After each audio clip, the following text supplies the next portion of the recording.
Arĩmi arĩa makuaga magetha na indo itiganĩte kuma kaunti ĩmwe gũthiĩ kaunti ĩngĩ gwetha thoko makoretwo magĩcakaya kumana na marihi marĩa marĩhaga harĩ kaunti ĩrĩa magereria mĩrigo ĩno, ũndũ ũrĩa ũkunderagia baita iria mabatiĩ gũthondeka kumana na thogora ya indo ciao.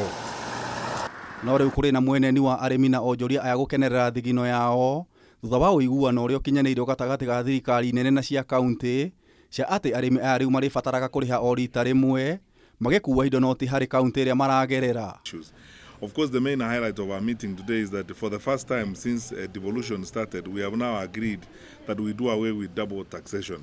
You know, Kenyan private sector players have been complaining that they get taxed several times as they move goods across. Nĩ kũrakoretwo na macira matiganĩte mahandĩtwo magoti-inĩ, arĩmi na onjoria magĩteta nĩ kũhinyĩrĩrĩka nĩ ũndũ wa mũbango ũcio. We have agreed that we are going to come up with a final agreement and framework that will ensure that the goods are taxed at the origin, and people don't have to be taxed if you are carrying fresh food from Nyandarua. You don't have to pay taxes in Nairobi and Taita Taveta as you take your fresh produce to the market in Mombasa, because this has been affecting our people.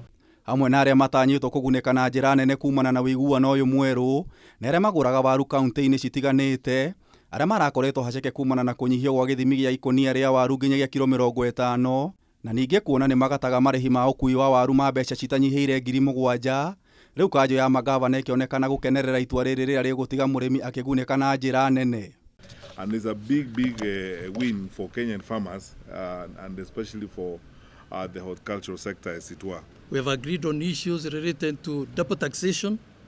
We should not be taxing our people, making trading expensive, and we have come up with very critical solutions.